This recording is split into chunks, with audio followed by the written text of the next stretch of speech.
You're listening to Refracted World with Terry Geo. Episode 14. Let's talk about gaming. If you believe gaming is just for kids, you're probably old. And that's not me insulting you, I mean it quite literally. You have to be old because otherwise you would know that the majority of video games haven't been aimed at kids in a very, very long time. Sure, there are plenty of games for children, from the very young all the way up to young teens. There are hundreds of games aimed at families. Just look at the massive collection on the Nintendo Switch.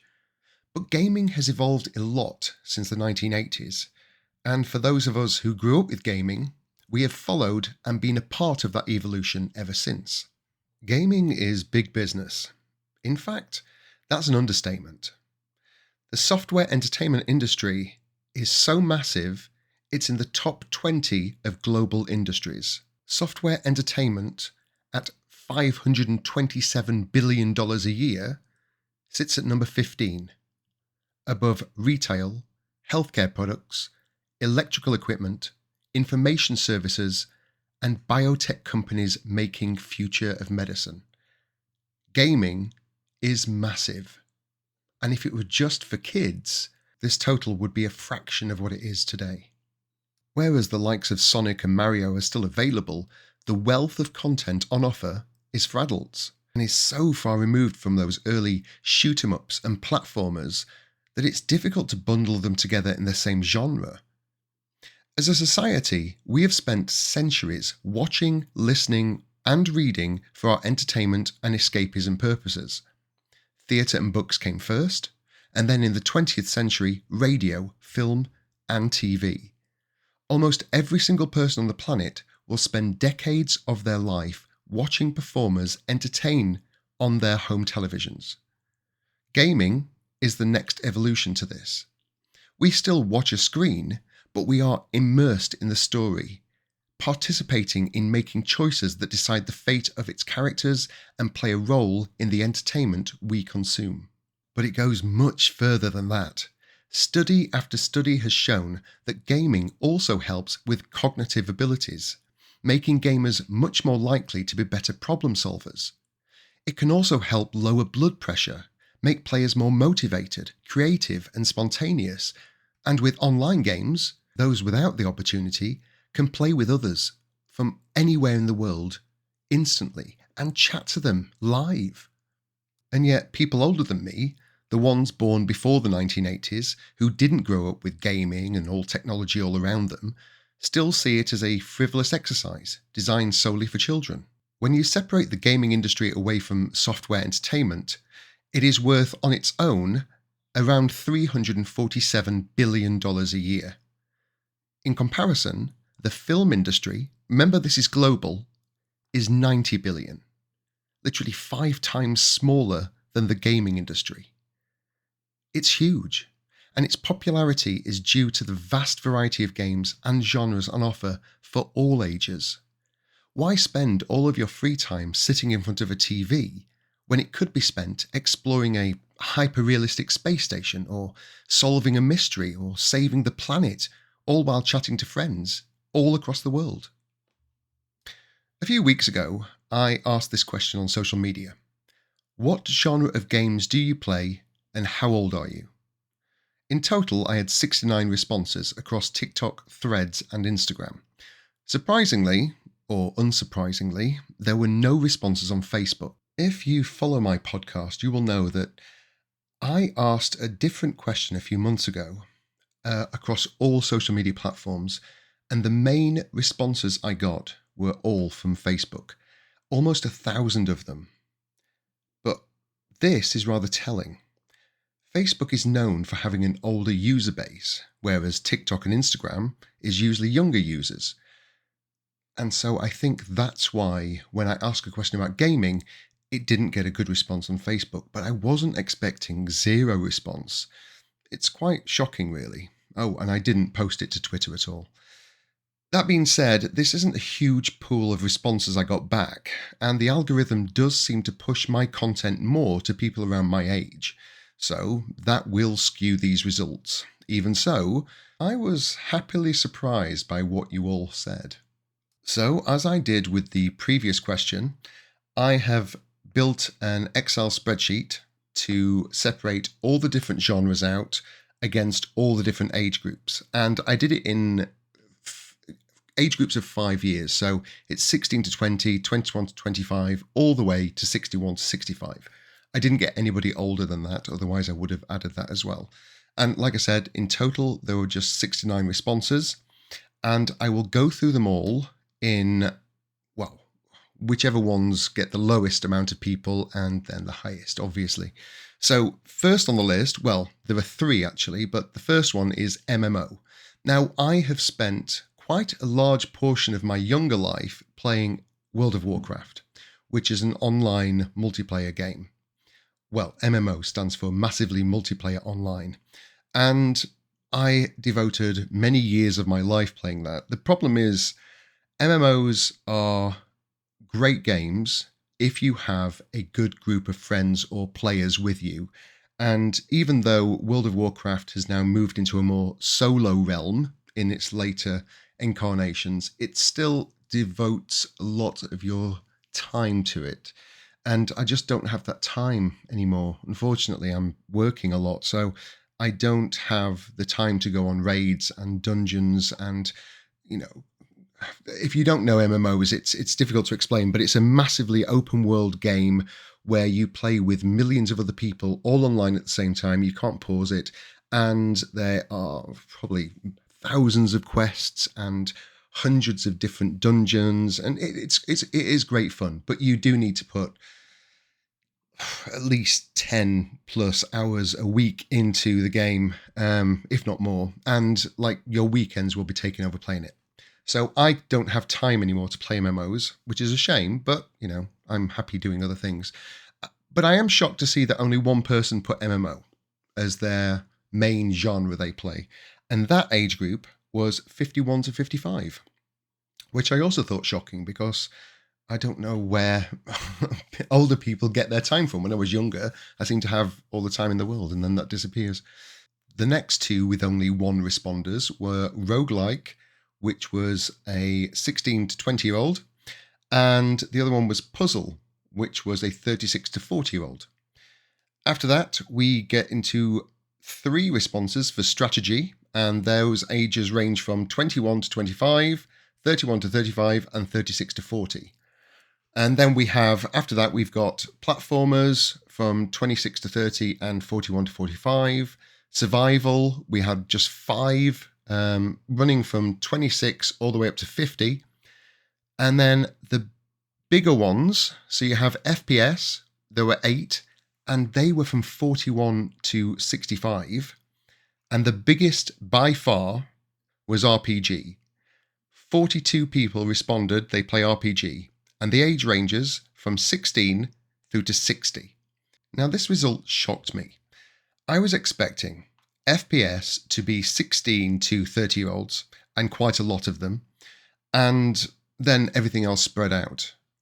But for RPG to get so many saying that it was their favourite genre, I mean, 42 people out of 69, I don't know the percentage, but that's a huge amount. And all age ranges. Actually, the biggest age range was 40 to 45, but that's my age range. And again, I think that's the algorithm pushing my content to people my age. Because I've noticed that with my podcast, when I look at the statistics, there are more people of my age who listen to this podcast than any other demographic.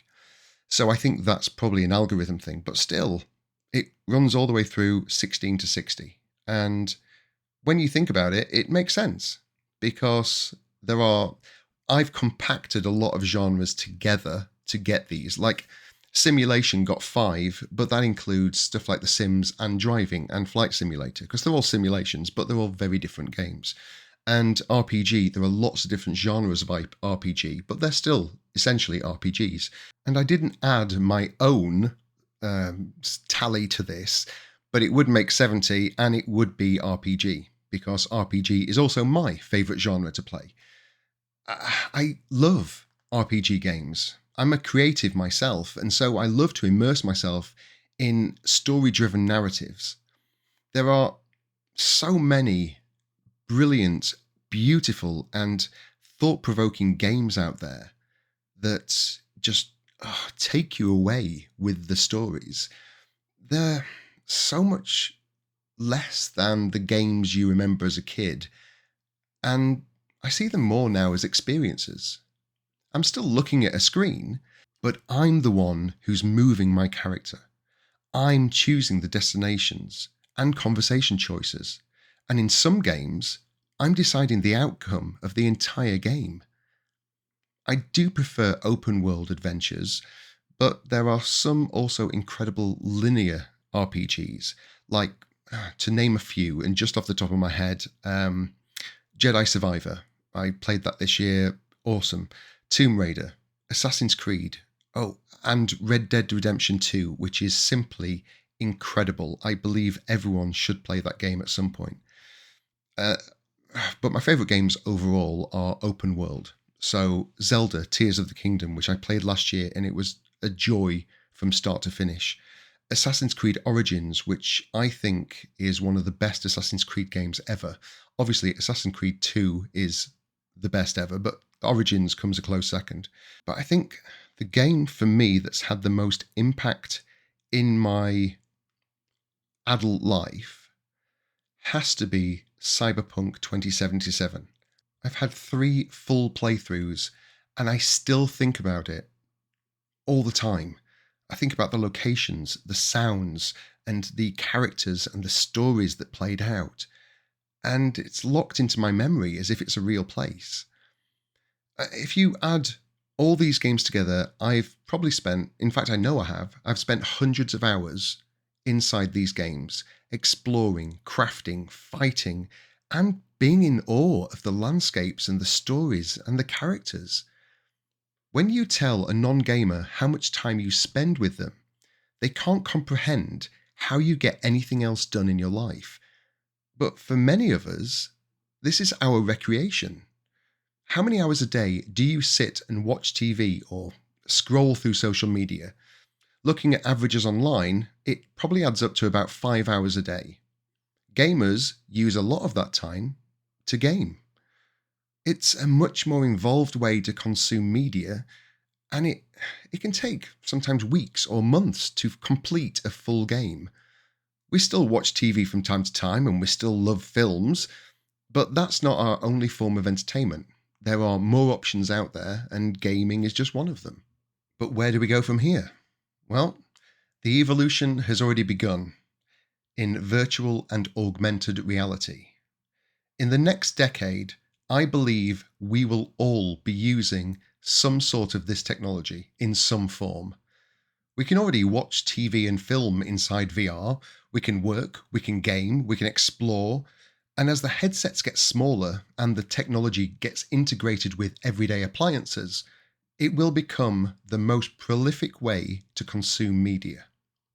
In fact, next week's episode will concentrate on the future of VR and AR, so if you're interested in this subject, please come back for that. The majority of us work hard most of our lives, and recreation is sparse and it's very precious. Your free time is yours to do with whatever makes you happy. If you want to sit on the sofa after a long day at work and relax while flicking through Netflix or Disney Plus, then that's your choice.